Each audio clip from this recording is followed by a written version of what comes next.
All, I welcome all of you to this event being organized by Concrete Engineers. I think this name is very good. It doesn't say association, it doesn't say any kind of prefix or suffix or federation. It says Concrete Engineers. So you get everybody involved. Everybody has to do with concrete. And then other thing is, concrete is also a adjective. Engineers who are concrete in their vision, concrete in their thinking, and as strong as concrete, as durable as concrete, as versatile as concrete.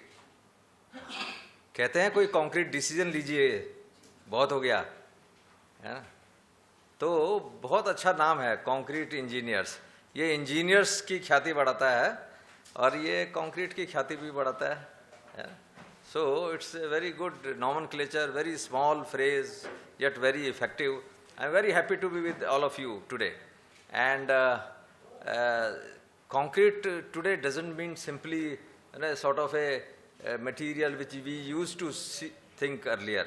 It has become much and much versatile.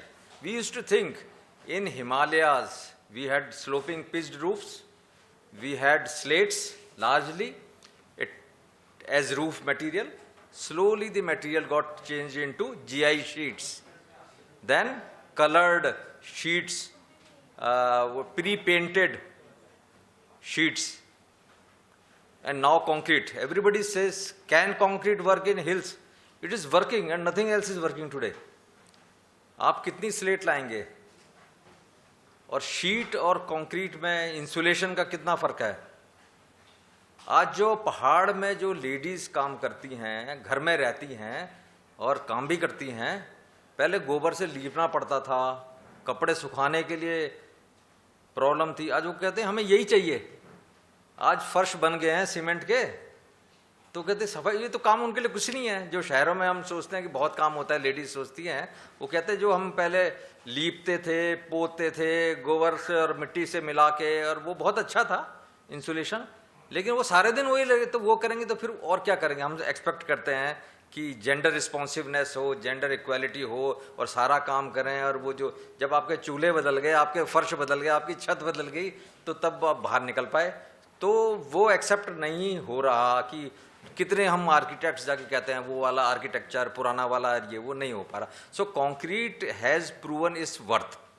So this what it say, it has become really versatile.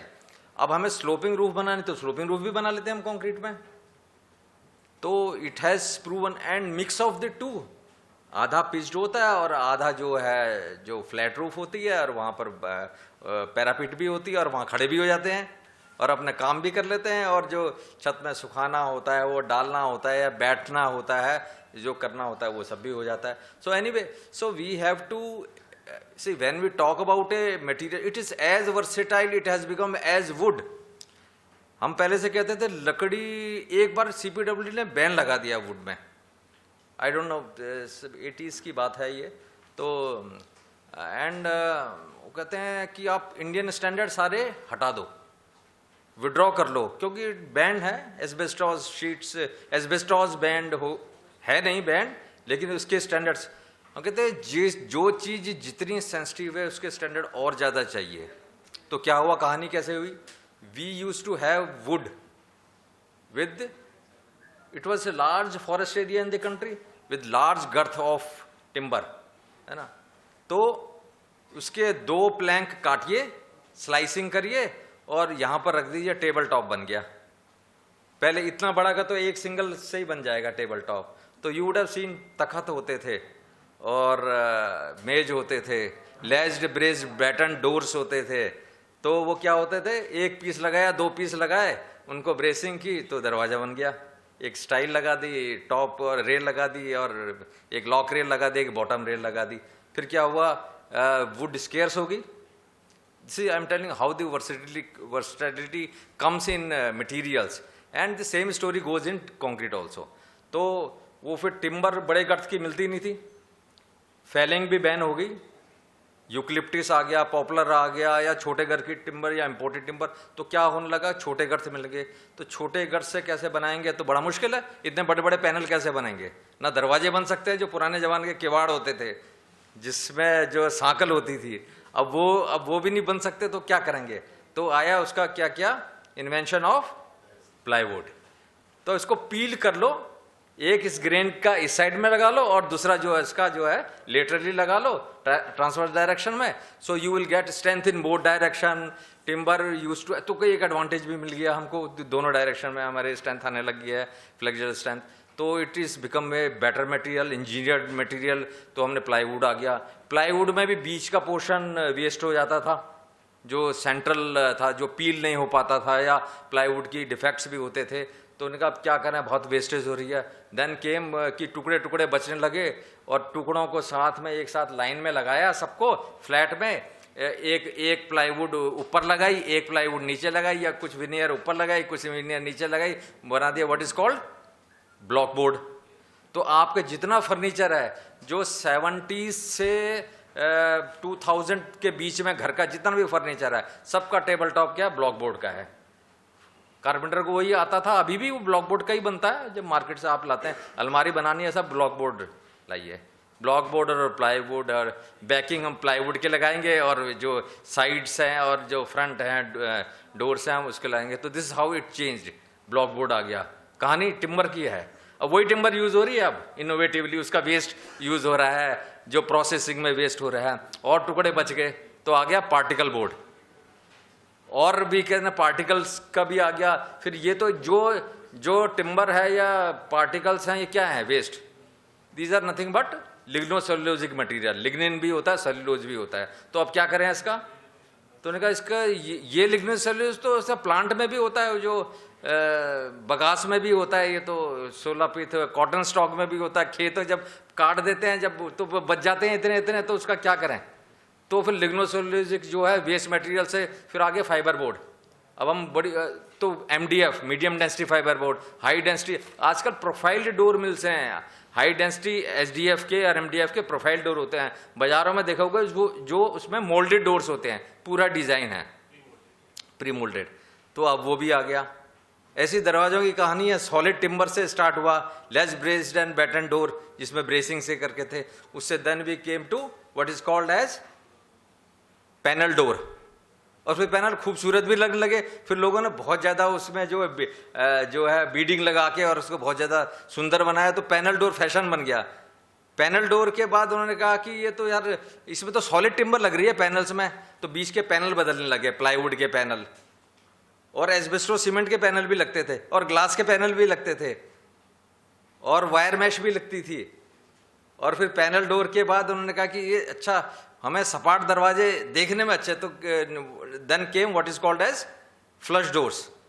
और flush doors mass production, factory production खूब होने लगा। बीच में कुछ भी लगो, inferior लगा दो और जो भी लगा दो, और ऊपर नीचे लगा के। Flush door is nothing but block board construction, जो मैंने बताया ना, टुकड़ों को साथ साथ लगाया। पहले हमने स्टैंडर्ड्स में हम कहते थे उसमें आपस में भी ग्लू होंगे, फिर धीरे धीरे क्या ग्लू की जरूरत नहीं है, ऐसे भी बन सकता है। ऊपर नीचे का ये अच्छी तरह से हो जाए और ग्लू ना हो, और उसके बीच में थोड़े गैप हैं, वो इससे ज़्यादा नहीं होने चाहिए। तो we kept on replacing and we have today. हमने कहा कि हमारे पास कुछ नहीं है कंट्री में, वुड नहीं है। लोगों ने कहा था कैसे कंस्ट्रक्शन होगा। आज मार्केट भरी हुई पड़ी है। आपको कभी दिक्कत हुई कि हमें लकड़ी खरीदने जाना है या दरवाजा खरीदने जाना है। एक जमाने में सीमेंट भी लेवी का सीमेंट होता था, सीमेंट का भी ऐसी ही कहानी होती थी। So this is how the things are transforming, our knowledge improves. This same versatility applies to concrete also. Concrete हमने जैसा सोचा था और आज हम जहाँ पहुँच गए हैं, it is all transformed completely. तो हम देखते हैं, तो there are several materials and several technologies. This is I am talking about material. ऐसी कहानियाँ टेक्नोलॉजी की भी हैं। आप you can have timber building. We had completely timber building and many of us have lived also. पहाड़ों में timber देवदार की जो है timber building. There are bamboo buildings also, there are masonry building of course, there are concrete buildings, there are precast concrete building, prefabricated concrete buildings, there is pre-engineered building, there are steel building, there is steel encased, concrete encased steel buildings. तो हमें जो सोच है, जितनी सोच खोलेंगे उतनी हमारी समझ बढ़ेगी. हम कह रहे हैं इंजीनियरिंग तो इंजीनियरिंग है. It is nothing but to ensure safety against various loads, forces and effects using any materials. Then comes a function requirement. तो हम जब बिल्डिंग को समझते हैं या स्ट्रक्चर को समझते हैं, हमें क्या चाहिए? We need shelter. तो लोगों ने गुफाओं में रहा, वो भी शेल्टर है. ठंडा भी था, दरवाजे नहीं थे, दरवाजे भी बनाए. बाली की कथा तो आपको पता है, दरवाजा लगा दिया बड़ा सा. तो ये इट गेट्स इनोवेटेड. तो जब हम whether it is a matter of shelter, फिर हमने कहा कि वी नीड शेल्टर. देखिए बिल्डिंग्स में क्या होता है completely, what we want, there is a functional requirement, there is a structural safety requirement. आप प्रायोरिटाइज करोगे तो सबसे पहले आता है स्ट्रक्चरल सेफ्टी. तो शेल्टर का नाम ही सेफ्टी के लिए है. शेल्टर था ही safety, safety from weather, safety from fire, safety from animal, safety from other people, you know. So it is safety. So primarily safety है. तो फंडामेंटल आता है safety, but you have to marry and match functionality and safety. अब हम building है, hospital building, it must function like an hospital. इसमें hospital की सुविधाएं होनी चाहिए. So there are functional requirements for building. तो अब हम इन सब चीज़ों को समझेंगे. अब हमने क्या किया, हमारे पास खूब रिसोर्सेज थे, खूब टिम्बर थी, फिर मैंने कहा ऐसा हो गया. फिर खूब प्रोडक्ट्स थे, माइंड प्रोडक्ट्स थे, हमने खूब माइनिंग की, खूब किया, वेस्ट किया. फिर हमने धीरे धीरे देखा कि हमने खूब पावर जनरेट की और खूब जो था अनलिमिटेड है रिसोर्सेज. अब हम यही तो कहते हैं कि हमें करने दो, थोड़ा और वेस्ट करने दो, फिर हम सब डाउन करेंगे. अमेरिका ने कर लिया, चाइना ने कर लिया, we will also do, we will also progress. But then is it a progress ultimately? अभी हम कहते हैं वो वाले घर अच्छे थे, वो अच्छा था, पहले अच्छा था, सेंट्रल कोर्ट यार्ड अच्छा था, बीच में बच्चे घड़ी के अंदर खेल भी लेते थे और उसके बाद कमरों में भी चले जाते थे. सेफ्टी भी है, सिक्योरिटी भी है, लाइट भी है. There is light avoiding heat but light. So you ensure lighting by avoiding heating also.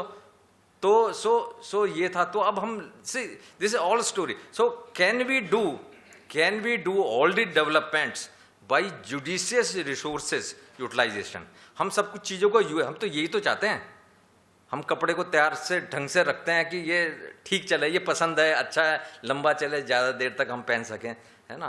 तो we cannot have like fashion keep on changing. तो can we do a more judicious use of resources? This is nothing but sustainability. तो थोड़ा sustainability की बात कर लेते हैं कि हाउ. मैंने एक कागज आपको दिया है ना. तो अब ऐसे ही कुछ कल रात को कुछ इनका आया, मैंने सुबह जाना है तो कुछ बनाना पड़ेगा, तो बना के इनको मैंने मेल किया. तो एक this is a sort of A model. अब मैं पहले हर बार बनाता था और फिर बोल देता था फिर वो खो जाता था. तो अभी इस बार कोशिश किया कि कल रात को 8 बजे 8:30 बजे इनको भेजा. तो sustainability, our objective is sustainability. हम तो यही करते हैं, हिंदुस्तान तो है ही सस्टेनेबल लोगों का काम, है ना. पिताजी ने पैंट पहनी और उसके बाद छोटी होगी. अब आजकल के बच्चे तो नहीं जानते ये, क्योंकि आजकल तो कहाँ इतना है, तो कौन इसको मानेगा भी नहीं कोई, है ना. लेकिन हम जो बड़े लोग हैं वो शायद मेरी बात से दे कैन कनेक्ट कि पिताजी ने पैंट पहनी, फिर उससे छोटी करके बच्चे ने भी पहन ली, और फिर छोटी की उसकी निकर बन गई, उसके बाद में उसका थैला बन गया, और उसके बाद उसका पोंछा बन गया, और उसके बाद जो है वो डिस्पोजल हो गया. And that even that is biodegradable. खूब हुआ नहीं हुआ, खूब किया, है ना. तो there was nothing to be wasted. हमने तो वेस्ट सीखा नहीं. हम तो घर घर से कबाड़ी आता है, सब कुछ ही ले जाता है. और लोगों ने ये भी देखा होगा, पहले घर से वो पुराना कपड़े भी ले जाते हैं, और स्टेनलेस स्टील के बर्तन भी दे जाते हैं, और उसमें नींबू लगा के भी दिखाते हैं, और चुंबक लगा के भी दिखाते हैं ना. So we were that sort of a people. Now today the world is trying to teach us sustainability, UN SDG goals and all those notes, you know. But we ourselves are by our nature, we are sort of a people who have something ingrained in their mind. ये जाएगा नहीं इतनी आसानी से, है ना. Sustainability हमारे मन में है, फेंकना बड़ा मुश्किल लगता है ना. कभी ठीक ही है, कमीज पहन लेते तो है. तो so can we translate into our all activities? So we have to ensure functionality. Purpose तो सॉल्व होना चाहिए. जिस पर्पस के लिए है, क्वालिटी की डेफिनेशन क्या है? Fitness for purpose. पर्पस क्या है आपका? सेफ्टी है, फंक्शनैलिटी है, जो भी काम है। हॉस्पिटल है तो it must function like a hospital. Hospital के जो एक्टिविटीज़ को ये सपोर्ट करना चाहिए, जो भी उसकी प्लानिंग है, एग्जीक्यूशन है, एयर कंडीशनिंग है, जो भी, इट मस्ट सपोर्ट। ऐसे घर है तो घर की तरह होना चाहिए, घर होटल जैसा नहीं चाहिए हमें, और होटल घर जैसा नहीं चाहिए। So there are different functional requirement. Library है, वहाँ साइलेंस चाहिए, you have to stack books, और सिमिलरली कंटेक्स्ट चेंज होगा बिल्डिंग्स का। So we'll try to see. So when sustainability, there are two aspects if you see. One is external development and one within building. So sustainability in buildings and built environment. तो built environment में आप कहाँ गए? बाहर गए, external development है, ठीक है। तो जब हम बाहर देखेंगे तो क्या होना चाहिए? There should be walkability. आपने विदेशों में जाते हैं तो सबसे ज़्यादा क्या मज़ा आता है घूमने में? आप लंबे लंबे दूर जाते हैं, आप खूब चलते हैं। जब हिंदुस्तान में जितना चलते हैं उससे ज़्यादा चलते हैं आप। क्यों? दी पेवमेंट्स आर वॉकेबल,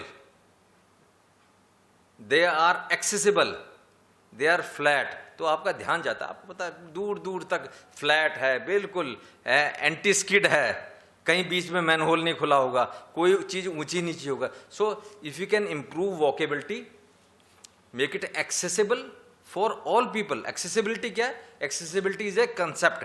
कितने लोगों को एक्सेसिबिलिटी पता है? तो आजकल तो सुनते होंगे, accessibility for persons with disabilities. Persons with disabilities क्या होता है? जिसको हम पहले से कहते थे फिजिकली हैंडीकैप्ड, फिर हम कहने लगे फिजिकली चैलेंज्ड, फिर हमने कहा डिफरेंटली एबल्ड, अब हम कहते हैं पर्सन्स विद डिसेबिलिटीज। और मोदी जी क्या कहते हैं? दिव्यांगजन, स्पेशली एबल्ड। तो लेकिन लीगल टर्म है पर्सन्स विद डिसेबिलिटीज। तो accessibility for persons with disabilities, whether in building और outside the building in built environment, तो हम लोग चल सके। लेकिन डिसेबल कौन है? There number of disabilities. Visually disabled, visual impairment, hearing impairment, और इम्पेयरमेंट हो सकती है, कोई ऑटिज्म हो सकता है, किसी के एज रिलेटेड हो सकती है। So but then everybody is disabled to some extent, है ना। जो मैं 30 साल पहले दौड़ सकता था, आज नहीं दौड़ पाता। जो सीढ़ियाँ जितनी ऊंची ऊंची दौड़ के चढ़ लेते थे अपने पुराने घरों में, वो मुश्किल होगा, है। तो हम so disability is setting in with age. जरा सा मैं हाथ पकड़ना पड़ता है ना। तो जैसे जैसे एज होती है 80-85 के ऊपर डिसेबिलिटी और आ जाएगी।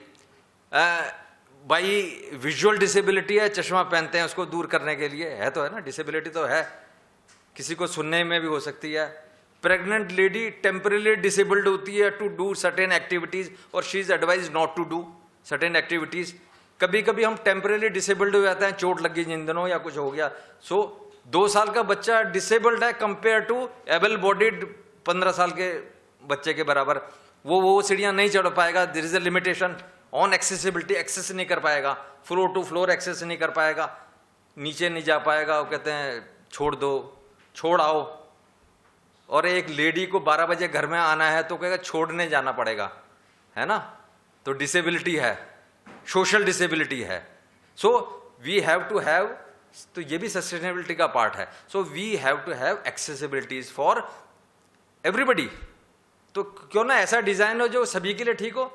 80-85 साल का भी चले जाएगा और 2 साल का भी चले जाएगा। वी हैव स्टेप फ्री, बाहर भी जा रहा है, दौड़ भी रहा है, कुछ टकराएगा नहीं। सो this is called universal design, universal accessible design. तो आज हमारा जो है, और जब हम स्पेशली भी करते हैं तो भी करते हैं, किसी की डिसेबिलिटी राइट साइड की होती है तो वो टॉयलेट सीट में नहीं बैठ पाएगा राइट साइड से, और राइट साइड से बैठना है क्योंकि लेफ्ट साइड में दीवार है, तो क्या करेगा वो।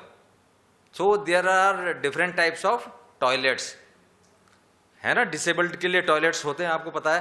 तो एक राइट साइड से, एक लेफ्ट साइड से, तो एक यूनिवर्सल टॉयलेट भी होता है जिसमें आप जहाँ सीट है उसके लेफ्ट साइड में भी जगह है, राइट साइड में भी जगह है, लेफ्ट साइड में भी बार है, राइट साइड में भी बार है। यहाँ तकलीफ है तो वो ये वाला उसका पैर स्ट्रांग है तो वो इस साइड से बैठ जाएगा, और इस साइड की प्रॉब्लम है वो तो फिर ये है तो इस साइड से बैठ जाएगा।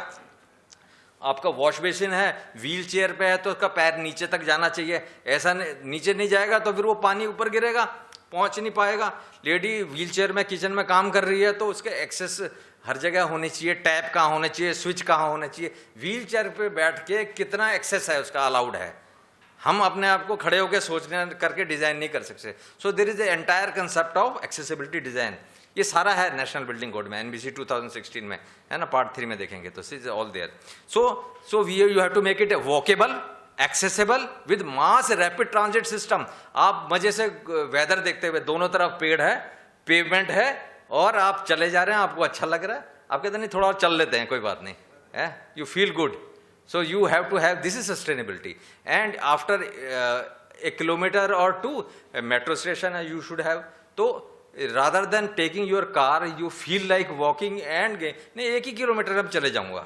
so this is the concept। ये कहीं इधर उधर से मन से नहीं बोल रहा हूँ, ये नेशनल बिल्डिंग कोड में दिया हुआ है, सब all is part of that। and then apart then जो भी pavement हम कह रहे हैं, can it be pervious? How to balance the hardscape and softscape. सारा ही हार्ड नहीं करना, तो सारी जगह वो कहते नहीं सब धूल उड़ती है, सब बंद कर दो। लोगों ने क्या किया, बीच बीच में घरों के आसपास सब सीमेंट, जितना सीमेंट बचा सबकी रोड बना के पूरे फैला देगी। अब हमारा साफ रहता है, पानी डाल देंगे एक, सब गर्म कर दे। These are heat island effects, so we have to avoid all these heat island effects also. तो we have to balance the softscape in and hardscape in our landscaping, ये ध्यान रखना है। तो कैसे करते हैं, वर्ल्ड वाइड फेनोमेना क्या है, जहाँ सॉफ्टस्केप है तो मिट्टी उड़ेगी तो क्या है, मल्चिंग करते हैं। क्या करते, मल्चिंग कैसे होती है, बार्क, जो पेड़ की बार्क होती है, ये सब टर्म गूगल में देख लेना, सब मिलेगा है ना, तो उसको डाल देते हैं। आजकल प्लास्टिक के भी मल्च आ रहे हैं तो वो भी डाल सकते हैं, तो ये we can do. So there are veg.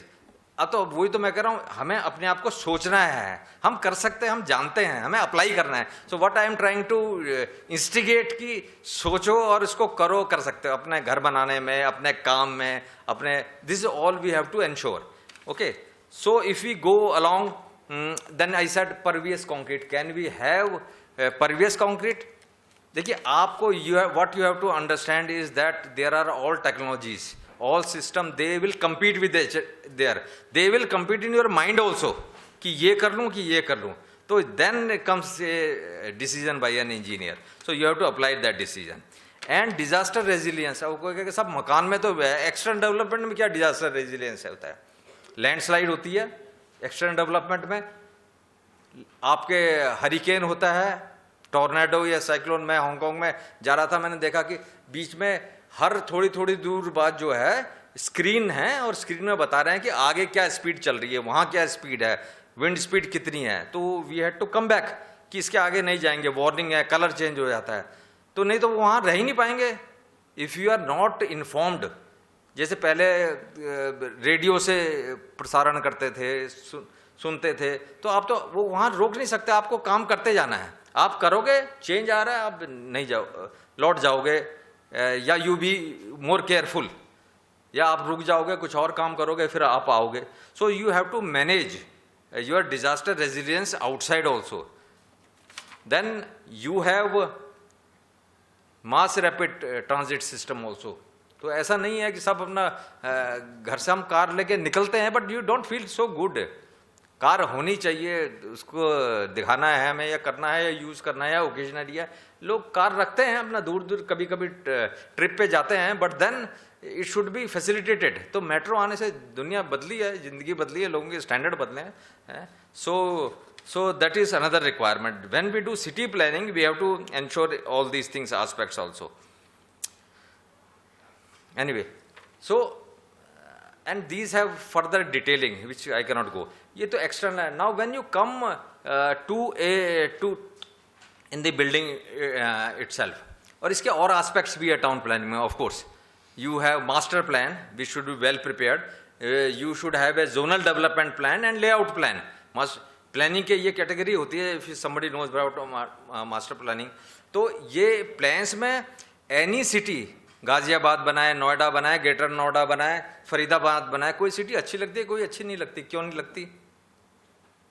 वही बिल्डिंग आप 2 करोड़ की बनाते हो, यहाँ 1 करोड़ की बनाते हो 5 करोड़ की बिक जाती है। यार आपका घर है और यहाँ नहीं बिकता, बिल्डिंग की कॉस्ट उतनी ही है, बिल्डिंग सेम है, इन्वेस्टमेंट सेम है, टाइम भी सेम है, और बल्कि यहाँ पर घटिया बिल्डिंग जो है और यहाँ की अच्छी बिल्डिंग से भी महंगी बिकती है, what ever you call it. क्यों?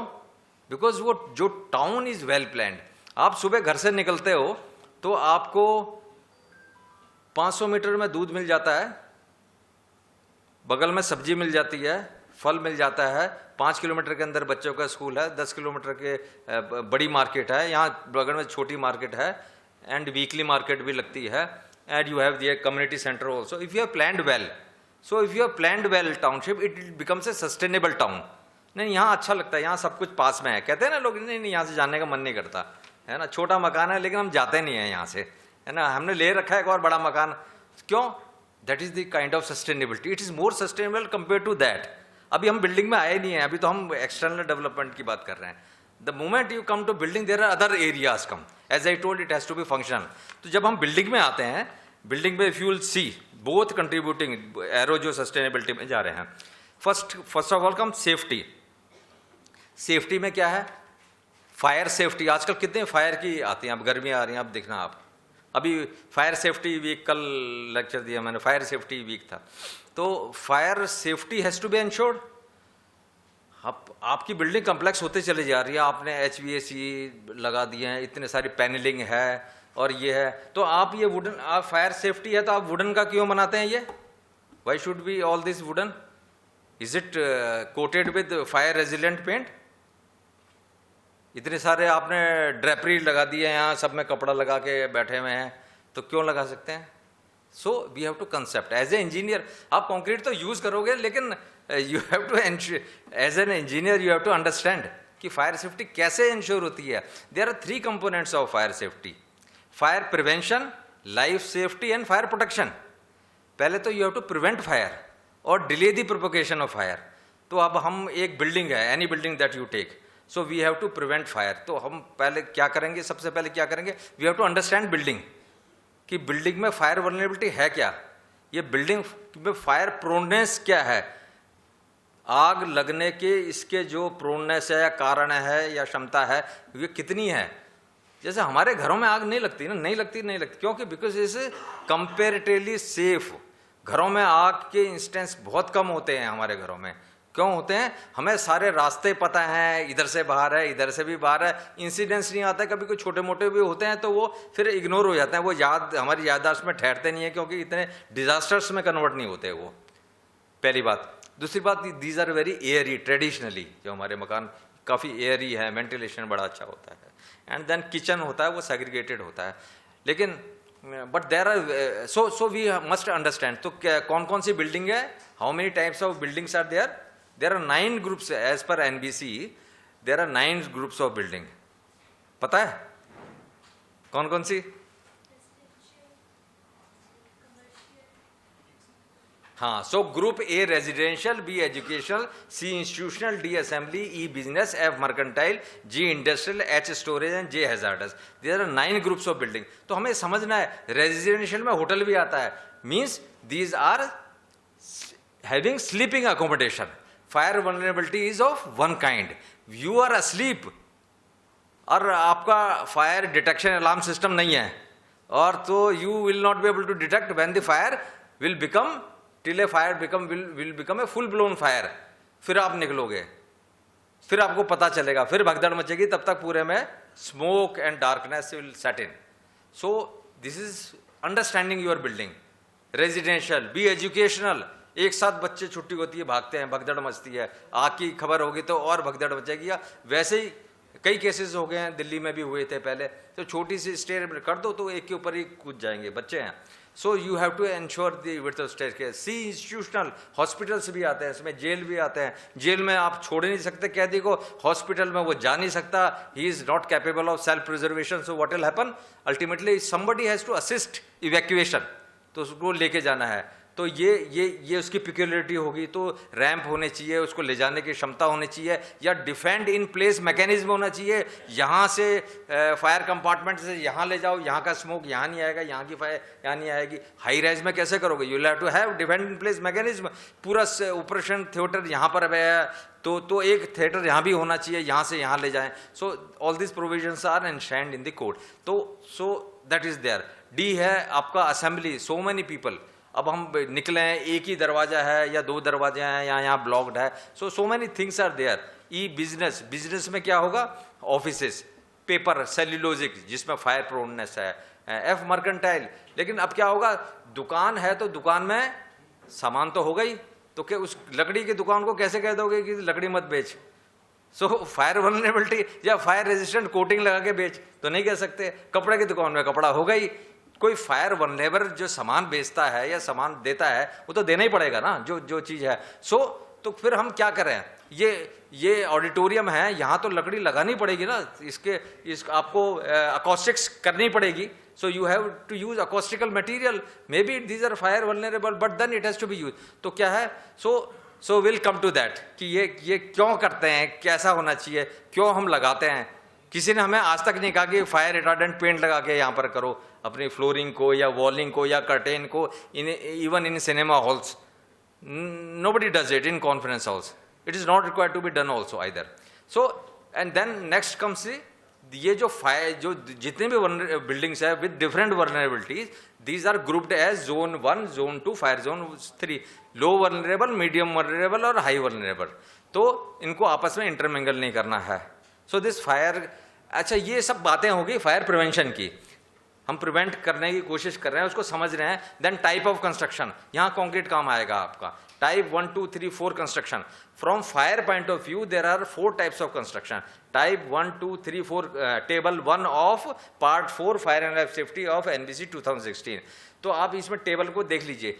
Through a combination of provision of fire resistant rating, you arrive at कि कॉलम ये है, बीम ये है, स्लैब ये है, पार्टीशन ये है। इनकी 2 आवर की रेटिंग, इसकी 3, इसकी 4 फायर रेजिस्टेंट रेटेड कंपोनेंट्स है। ये एक combination will give you type 1 construction.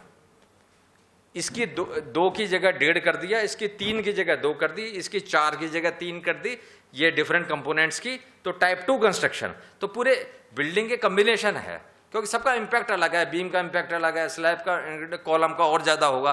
तो सो यू हैव डिसाइडेड कि दिस कॉम्बिनेशन इज टाइप 1, इतनी फायर रेजिस्टेंट रेटेड होगा। तो ये 2 होगा, ये 3 होगा, 4 होगा।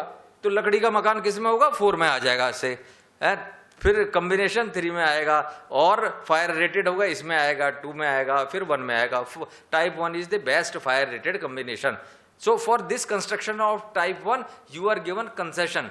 ट्रैवल डिस्टेंस आपको ज़्यादा मिलेगा, क्योंकि फायर तो धीरे चलेगी, fire propagation will be late. तो सो यू कैन गो, बाहर निकलने में आपको ज़्यादा समय दिया जा सकता है। सो मोर ट्रैवल डिस्टेंस से 30 की जगह आपको 45 मीटर, 50% ज़्यादा दे दिया जाएगा है। So because we are confident ये ऐसा मटेरियल है जो फायर प्रोपगेट नहीं करेगा। ठीक है, तो ये और सो यू बाकी आपको डिटेल पढ़नी पड़ेगी। सो this is type of construction. तो ये फायर प्रिवेंशन है, हम प्रिवेंट कर रहे हैं, प्लान कर रहे हैं कि जोन कर रहे हैं टाउन लेवल पे, और अच्छा कंस्ट्रक्शन यूज कर रहे हैं, all those things. Second, life safety. Life safety, अब हम आग तो हमने सोचा कि कम लग रही है, धीरे प्रोपगेट कर रही है या नहीं लगे, फिर इस बीच में हमें तो निकलना तो है बाहर, that is called life safety. Life safety में इवैक्यूएशन है। तो आप बाहर कैसे जाओगे? You have to travel. तो आप तो अपना काम कर रहे हो, वहाँ पर सिनेमा हॉल में पिक्चर देख रहे हो, यहाँ पर लेक्चर सुन रहे हो, ऑफिस में बैठ के काम कर रहे हो, डिज़ाइन ऑफिस में डिज़ाइन कर रहे हो। So you are, the place you are working is called exit access.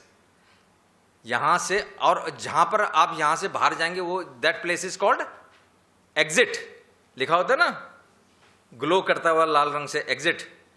तो जो ग्लो कर रहा है वो ले जा रहा है आपको एग्जिट का रास्ता बता रहा है। So this is exit access, मतलब एग्जिट की एक्सेस, पहुंच। ये पहुंच है जहां हम काम कर रहे हैं। This is not required to be fire safe. हमने कहा कि ट्रैवल डिस्टेंस इतना है, इतनी देर में बाहर निकल जाना चाहिए। यहां आग लगेगी तो हमें 1.5 मिनट मिलेगा और हम यहाँ से बाहर निकल जाना चाहिए, एग्जिट में पहुँच जाना चाहिए बस। अरे एग्जिट है 2 आवर फायर रेटेड कंस्ट्रक्शन, वहाँ पर कुछ अलाउड नहीं है, 2 घंटे तक ना स्मोक आएगी ना फायर आएगी। तो नॉर्मली एग्जिट्स क्या होते हैं? Exits are staircases. Staircases तो एग्जिट होते ही हैं, वहीं से तो बाहर निकलोगे। कई बार staircases plus lift lobby, कई बार staircases plus lift lobby plus corridor, कई बार एग्जिट जो कॉरिडोर होते हैं एग्जिट एक्सेस में आ जाते हैं। हम यहाँ से निकले, छोटी जगह है ना ये, तो हम 45 मीटर है मान लो ट्रेवल डिस्टेंस, तो यहाँ से हम बाहर निकले, ये 15 मीटर 10 मीटर वहाँ निकले, तो अब कॉरिडोर भी पार कर गए तो कोई दिक्कत नहीं है। जो बड़े बड़े हॉल होते हैं जहाँ पर, वहाँ से कैसे निकलेंगे? 45 मीटर पहले वहाँ से जाएंगे एक दरवाजे से, तो बाहर निकलेंगे तो 45 मीटर या 30 मीटर जो है वो पहले हो जाएगा। तो travel distance we have to ensure that we are out early based on the hour gate. हमारी जो चाल है उसके हिसाब से हमने कहा कि 30 मीटर या 45 मीटर डिस्टेंस, स्प्रिंकल्ड बिल्डिंग है 45 मीटर, नॉन स्प्रिंकल्ड है 30 मीटर में हमें इतने में हम दौड़ के चले जाएंगे तेजी से। तो नहीं निकलेंगे तो क्या कर, तो हमें एक गेट यहाँ भी बनाना पड़ेगा। और बड़ा हॉल है तो ज़्यादा गेट दिखते हैं ना आपको, कई सारे दिखते हैं। आपको ज़्यादा स्टेयर केसेस नहीं दिखती जब DLF मॉल में इधर उधर जाते हैं चारों तरफ। तो you have to ensure that within 45 minute there is one exit which is 2 hour safe. एक बार उसमें चले गए तो वहां पर से यू आर सेफ। फिर कंटिन्यूसली ऊपर से नीचे तक हाई राइज में फ्लो आता रहेगा, लोग निकलते रहेंगे। सो देयर क्या कंपोनेंट है? We have to ensure that we are working in exit access and timely through the travel distance, reasonable travel distance we get into exit. Exit is completely guided. वहां पर रात है, अंधेरा हो गया, आग लगी है, तो आपको जो है लाइट भी दिखाई देगी, साइन भी दिखाई देगी। यहाँ लाइट चली भी जाएगी तो वहाँ पर जो है सप्लीमेंट्री लाइटिंग से परमानेंट जो एडिशनल फीचर्स हैं उसमें लाइट जलती रहेगी। जैसे हमें दिखाते हैं एरोप्लेन में जा रहे हैं जी, कभी एक्सीडेंट होगा तो आप यहाँ की लाइट देखिए और इंस्ट्रक्शन देखते हैं। हम घरों में या बिल्डिंग्स में या फायर ड्रिल नहीं करते, वो करवाते हैं एकदम, है ना, हमारी एक ट्रेनिंग करवाते हैं। सो ये हो गया एग्जिट एक्सेस। फिर एग्जिट, फिर हम बाहर निकल जाएंगे ओपन टू स्काई या रिफ्यूज एरिया में। जो बिल्डिंग्स में बाहर देखा होगा छोटी छोटी बालकनी जैसी होती हैं, कुछ 3-3 फ्लोर के बाद, and after 8 floor I think, फिर every 3 floors. So that is refuge area. और outside which is open to sky, जहाँ पर हम सेफ है। Balcony is considered as refuge area. हम बालकनी में चले जाते हैं, इसलिए बालकनी में हमें ग्रिल लगा के बंद नहीं करनी चाहिए, है ना केस वीडियो देखा होगा आप लोगों ने कईयों ने, ठीक है। सो ये होगी एक fire safety. Then there are issues of structural safety. Structural safety is nothing but safety against various loads, forces and effects. Dead load, impose load, wind load, snow load, temperature load, vibration load, various load combinations, and then disaster resilience, safety against landslides, cyclones, and then your earthquakes. So this is resilience. आपने कितनी भी sustainable बना लिया है, net zero building बना लिया है, ये आपकी जो IGBC सर्टिफाइड है, जितने भी फर्जी सर्टिफिकेशन आपको सब मिले हुए हैं, लेकिन उसके बाद बिल्डिंग स्ट्रक्चरली सेफ नहीं है तो it is not sustainable. Building गिर गई तो साथ में आपका जो है सेंसर बेस्ड टैप भी लेके गिरेगी, और जितने भी आपके जो सस्टेनेबल लाइटिंग है, हॉल में आते हैं तो लाइट जलती है और बाहर जाते हैं तो बंद हो जाती है, सब चले जाएगा। So sustainable structural safety is mother of all sustainability. तो अल्टीमेटली स्ट्रक्चरल सेफ्टी होगी एंड मेंटेनेबिलिटी एंड ड्यूरेबिलिटी। तो ड्यूरेबल स्ट्रक्चरली सेफ है, आपने कैलकुलेशन कर लिया सारी, एवरी कैलकुलेशन इज शोइंग, आपने लोड भी लगा के देख लिया बिल्डिंग में, it is safe. Dead load, impose load, wind load, load combination, furniture, सब आपने सब देख लिया आपने ultimately. But then it is not all. Another important thing is how fast it is going to deteriorate. आपने structurally safe बना दिया till when, तो it is also very important कि ये ड्यूरेबल भी हो। ड्यूरेबिलिटी कंक्रीट में आप जानते हैं जो कार्बोनेशन बनते हैं, क्लोराइड डिफ्यूजन जो आप समझते हैं, तो ये दीज आर सल्फेट अटैक्स हैं, उसको प्रिवेंशन, ये तो ड्यूरेबिलिटी के कॉजेज एंड प्रिवेंशन की बात होगी। But then durability, this building should be durable, maintainable, maintenance cost कम होनी चाहिए। सो then it is really sustainable. आज के सस्टेनेबिलिटी आज का कंटेक्स्ट नहीं है। Sustainability you can C in terms of time and space, कितना सस्टेनेबल, आप कहोगे साहब बिल्डिंग सस्टेनेबल, मैं कहूँगा टाउन सस्टेनेबल, कोई कहेगा स्टेट सस्टेनेबल, कोई कहेगा कंट्री सस्टेनेबल, कोई कहेगा साहब प्लेनेट सस्टेनेबल। हम बड़ी बातें भी तो करते हैं।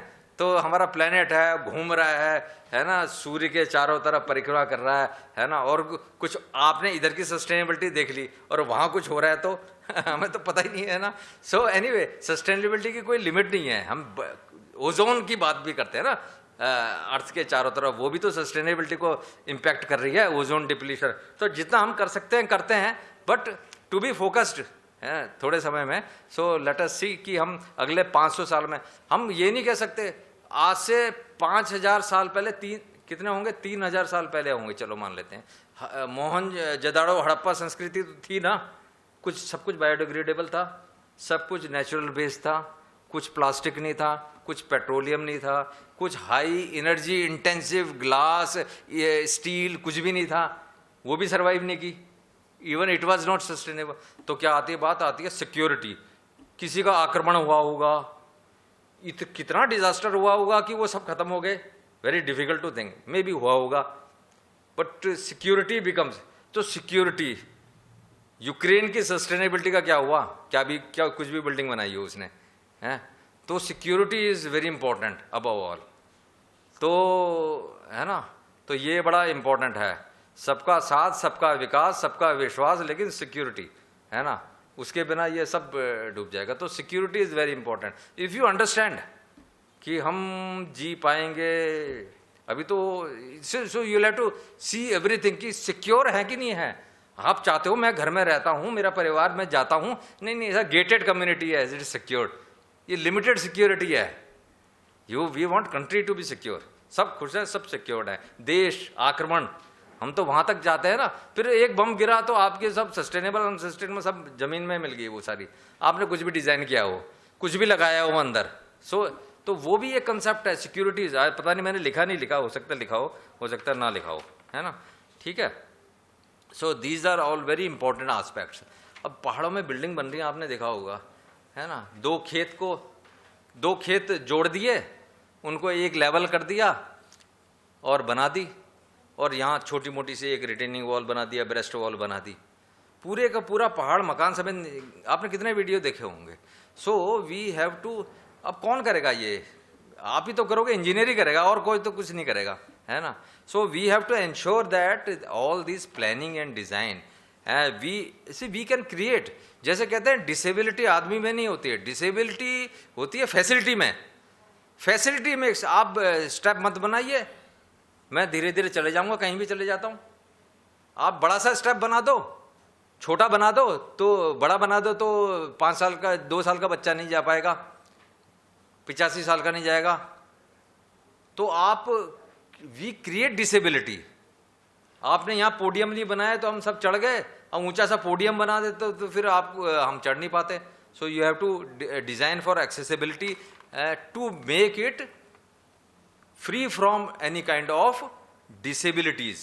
So we disabilities in design. तो disability क्या करता है, डिजाइन क्रिएट करता है disability. So if we are able to design it in a fashion, तो इसी तरह से हर चीज है, सिक्योरिटी भी, सेफ्टी भी, we have to design for ensuring safety, security, accessibility. So this is as far as safety, security is concerned. When we come to building materials and technology, I told you a few example. Time थोड़ा कम है, so waste utilization, low carbon use of low carbon material, fly ash, slag, bamboo, wood, waste, locally available material, local skill and deconstructibility. अब आप देखोगे हमने you can talk on any of these topic at length, you know. आपके पास options है. I call it competing technologies. These are competing technologies. Technologies are made out of material, of course. There are technologies में combination of materials होते हैं, combination of आपके ideas होते हैं. So, for example, आपको एक दीवार बनानी है.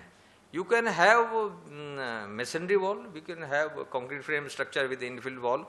You can use common burnt clay brick 1077. You can use fly ash lime brick IS 12894.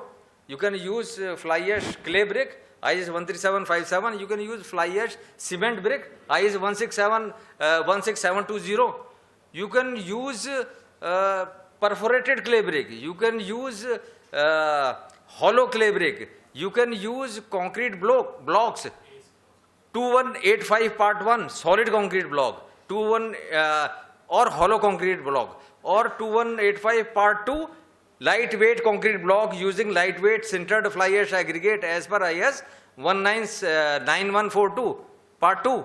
उसके भी स्टैंडर्ड है, वो सब सर्टिफाइड है, सब ISI मार्क रहे हैं, सब मिल रहा है. एंड और part 3 which you know AAC block, autoclave aerated concrete block 2185 part 3 भी यूज कर सकते हो. पार्ट 4 भी यूज कर सकते हो, प्री फोम्ड कंक्रीट ब्लॉक. आप डायरेक्ट जो है सेल्युलर कंक्रीट पोरिंग करके भी वॉल बना सकते हो, आप कंक्रीट वॉल भी बना सकते हो, आप 12440 का स्टोन कंक्रीट ब्लॉक भी बना सकते हो, आप लार्ज पैनल प्रीफैब्रिकेट 11447 का वो भी यूज कर सकते हो. These all standards are available, technologies are available, so you have alternates. अब क्या, और you can use stone masonry. अब आप दिल्ली, आप जाके आप अल्मोड़ा में यूज करना चाहो स्टोन मेसनरी, आप पॉइंटिंग करके सुंदर जैसा राजस्थान में बना हुआ, you don't have skill available, so you have to use local skill also. So it will also depend. Apart from availability of technology, standards are available, means technology is proven. You can use gypsum based panel, IS 16400, IS 16401, that is GFRG, complete construction, पूरा मकान का, जो IIT Madras ने किया था, उसके standard बना दिए हमने. अनफॉर्चुनेटली और फॉर्चुनेटली वो बनाने वाला ही चले गया जिसके लिए बनाए, है ना वो technology, but hopefully it will survive. 16400. But then local skill is also very important. Locally available material also. हम कहेंगे इटालियन मार्बल यूज करेंगे और ये सस्टेनेबल होगा, है ना. बाहर से तो बहुत ग्रीन विन ले लिया, अंदर इटली से इंपोर्ट करके मार्बल मंगा लिया, मे नॉट बी सस्टेनेबल. एक हमने नया बनाया है stone polymer concrete, stone polymer tile. तो ये सब कंपीटिंग टेक्नोलॉजी है.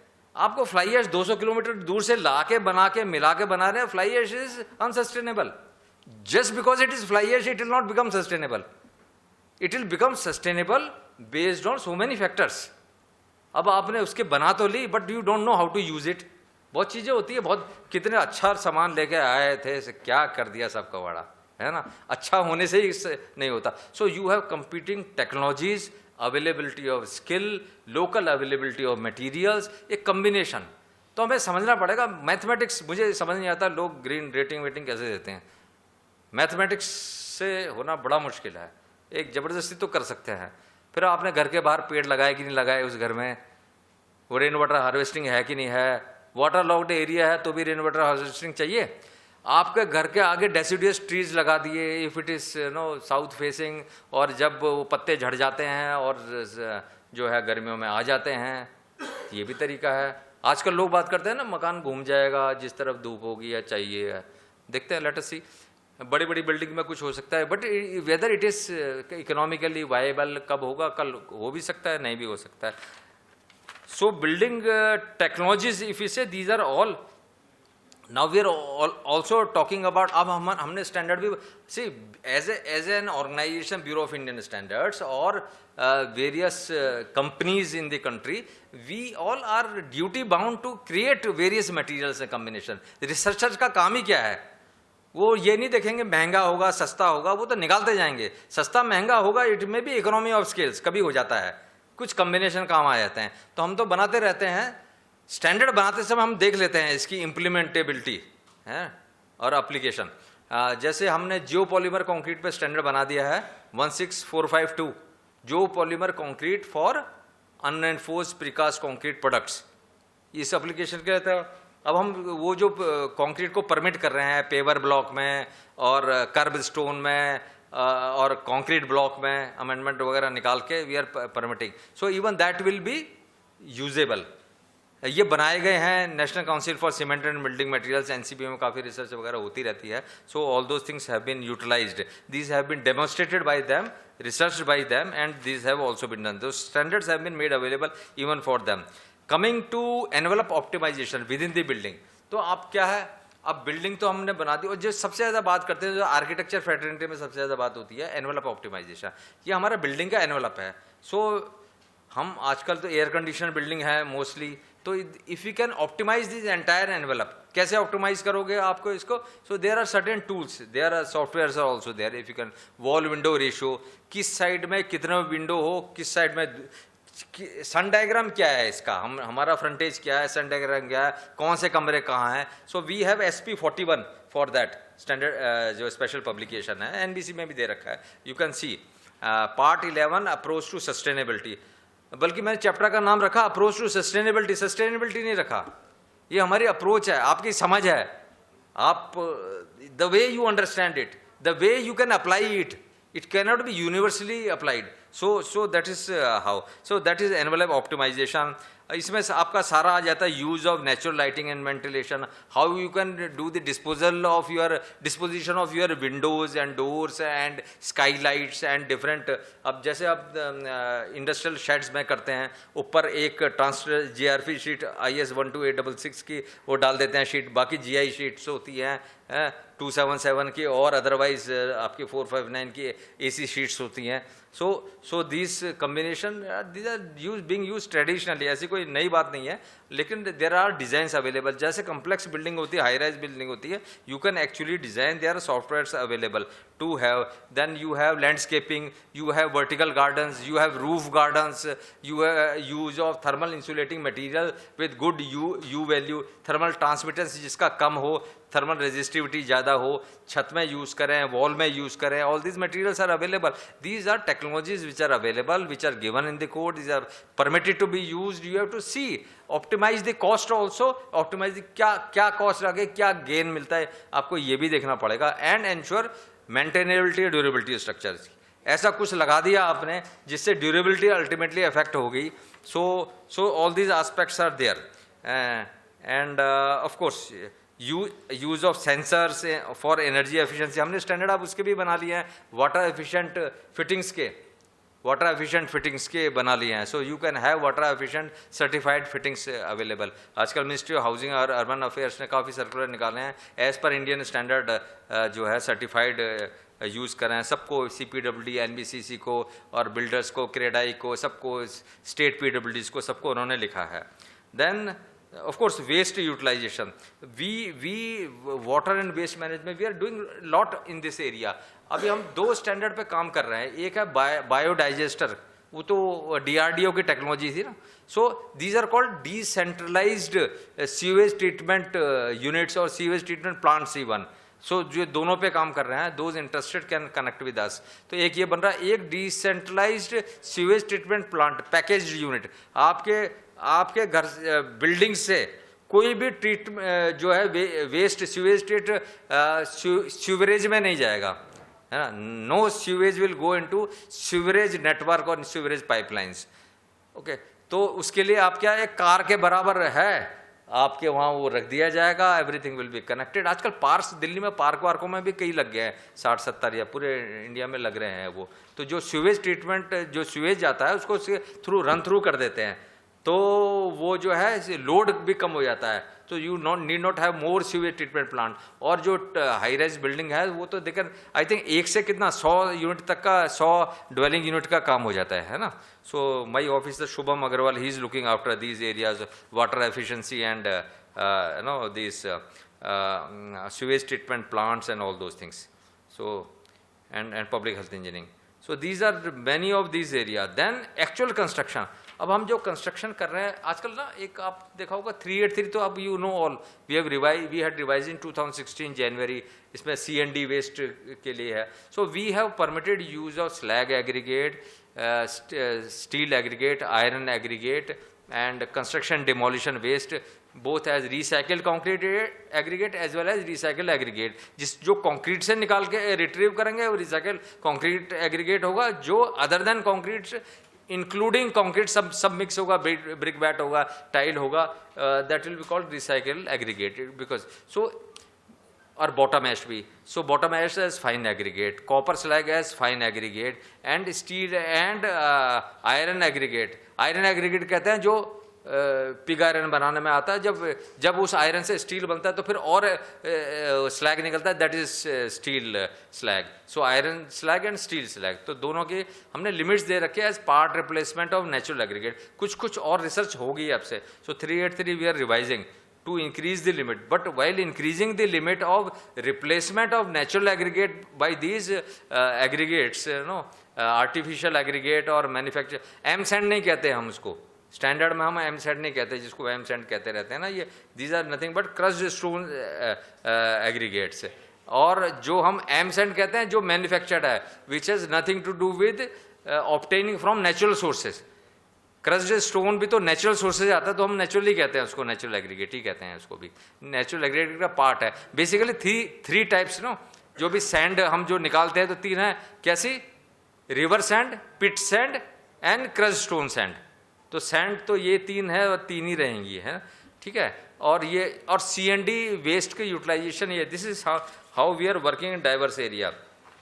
Anyway we can close with this, and my request to all of you is, when you are working for concrete, of course you should have an overall knowledge of entire gamut. Somewhere everything will fall. So concrete as a material has sustainability from the point of view of use of fly ash, use of slag, making it durable, making it long lasting, creating more less requirement of maintenance, improving its thermal resistance or reducing thermal conductivity. And today concrete can be used for variety of material where we have not been using earlier. Can we make it pervious concrete? So it's a variety of application. You can create the entire building today using concrete, everything almost it. ये stone की तरह होता जा रहा है धीरे-धीरे. So we can have. So let us see how we can utilize and propagate. This is based on our understanding. So with that I would like to thank you. We are see इन सभी में है ना, इन सभी में क्या है, कुछ चीजें कॉमन है। जो हम जो भी काम करें, जैसे हमने कहा, हम जो भी काम करें वो हम इंश्योर करें, चाहे किसी भी मटेरियल का करें, किसी भी टेक्नोलॉजी का करें, इट हैज़ टू बी जो भी सस्टेनेबल काम करें, सस्टेनेबल होगा इफ़ इट इज़ एक्सेसिबल। हम सब लोगों के लिए करें, हम बूढ़ों के लिए करें, हम बच्चों के लिए करें, हम गरीब के लिए करें, हम अमीर के लिए करें, हम लो इनकम के लिए करें, तो it has to be it has to be accessible, socially accessible, cost wise accessible, economic accessibility. और दूसरा, जो भी हम करें, हम we can use smart solutions. सब चीज़ में हम वो टैप में भी स्मार्ट सॉल्यूशन लगाते हैं, सिटी में भी स्मार्ट सिटी करते हैं, हम स्ट्रक्चरल हेल्थ मॉनिटरिंग में भी स्मार्ट सॉल्यूशन करते हैं। So it can pave. And the third very important thing, gender responsive. We have to be gender responsive. हम कहते हैं सिटी सस्टेनेबल, बड़ी अच्छी है, हाँ रात को भी आते हैं सिक्योरिटी, नहीं लड़कियां नहीं आ सकती रात को। सो it can be 50% sustainable. It has to be for all the population. So it has to, so gender responsible, accessible, smart solutions have to be there. ठीक है, शोभम ने स्लाइड बनाई थी बहुत सारी, है ना, वो तो ऐसे ही बोल दिया, ठीक है। Anyway, thank you all of you. Thank you so much.